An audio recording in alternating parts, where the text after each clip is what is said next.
প্রতিদিন দেশের বিভিন্ন স্থানে শত শত বৃক্ষ, হাজারো বৃক্ষ, অসংখ্য বৃক্ষ কেটে ফেলা হচ্ছে। এভাবেই যদি বৃক্ষ নিধন চলে প্রতিদিন, তাহলে কি ভেবে দেখেছেন অদূর ভবিষ্যতে 50 থেকে 100 বছর পরে বাংলাদেশ নামের এই ভূখণ্ড বৃক্ষশূন্য হয়ে পড়বে? সামান্য এই 42 থেকে 43 ডিগ্রি সেলসিয়াস তাপমাত্রায় আমরা অতিষ্ঠ হয়ে যাচ্ছি। তাহলে যখন বৃক্ষশূন্য হয়ে পড়বে গোটা দেশ, তখন কি ভয়ঙ্কর রূপ ধারণ করবে গ্রীষ্মকালের এই গরম। আমি এই মুহূর্তে নারায়ণগঞ্জের বন্দরে রয়েছি। এখানে রোদের তীব্র গরমে আমি যখন অতিষ্ঠ, তখন একটি অপরূপ সুন্দর বটবৃক্ষ আমার দৃষ্টি কেড়েছে এবং আমি তখন এই বটবৃক্ষের ছায়ায় একটু জিরিয়ে নিতে চেয়েছি। চলুন দেখা যাক তারপরের ঘটনা।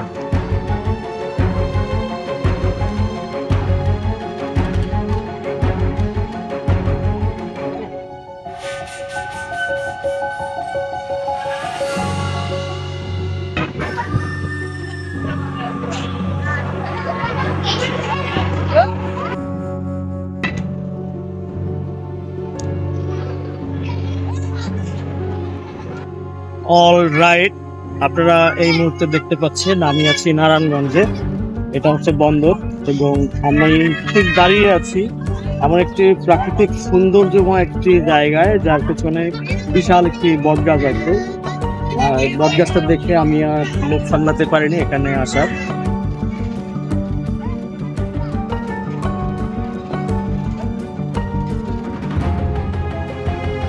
বাংলাদেশে যে পরিমাণ দাবদাহ তাপমাত্রা বৃদ্ধি পাচ্ছে, তার অন্যতম একটি কারণ হচ্ছে এই গাছ কেটে ফেলা, বৃক্ষ নিধন।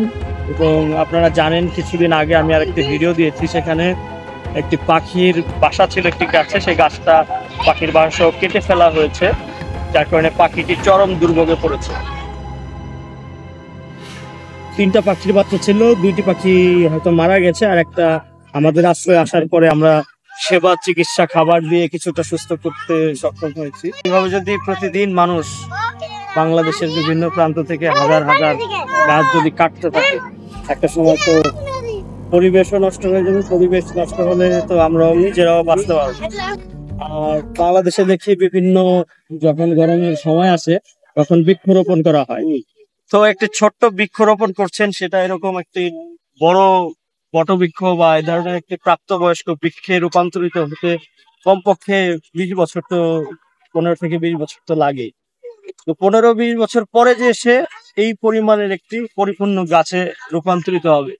কিন্তু আপনি এখন সেটাকে রোপণ করছেন, ভালো কথা, কিন্তু এই পরিপক্ক যে গাছগুলি আমরা কেটে ফেলছি, সেই গাছগুলির ভারসাম্য কি এই ছোট গাছ কখনো নিয়ে আসতে পারবে? প্রাকৃতিক যে ভারসাম্য, সেটা কি কখনো বয়ে আনতে পারে? কখনোই পারে না। সুতরাং আমাদের একটা কাজ করা উচিত, এটা রাষ্ট্রের দায়িত্ব, এটা আমাদের ব্যক্তি মালিকানার পক্ষে সম্ভব না। সেটা হচ্ছে যে আপনারা যদি ফার্নিচার থেকে শুরু করে ঘরের দরজা জানালা থেকে শুরু করে আসবাবপত্র, এগুলি প্রচুর কাঠ ব্যবহৃত হয়। এই কাঠটাকে বাদ দিয়ে কাঠের বিকল্প এমন কিছু খুঁজতে হবে যেখানে কাঠটাকে ব্যবহার করা হবে না। বিশেষ করে যদি আমাদের রাষ্ট্র সরকার তারা যদি সৎ উদ্যোগ নেয়, এমন একটি আইন করে যে আসবাবপত্র ব্যবহার করা যাবে না কাঠ দিয়ে, অথবা ঘরের যেই ফার্নিচার গুলি রয়েছে এ ধরনের জিনিস ব্যবহার করা যাবে না, অথবা একটি নীতিমালা তৈরি করে দেয়, সেক্ষেত্রে হয়তো অসংখ্য যে কাঠ ব্যবসায়ীরা রয়েছে যারা কাঠ দিয়ে ব্যবসা করে, তারা হয়তো বিকল্প ব্যবস্থা করবে। তখন হয়তো বা এই আসবাবপত্রের ব্যবহার কমে গেলে কাঠের ব্যবহার কমে যাবে, সেক্ষেত্রে গাছেরও চাপটা কমে যাবে এবং ফলে হয়তো প্রকৃতির যে একটি ভারসাম্য বজায় রাখার যেই ব্যবস্থা, যে পরিবেশ, সেটাও তৈরি হবে।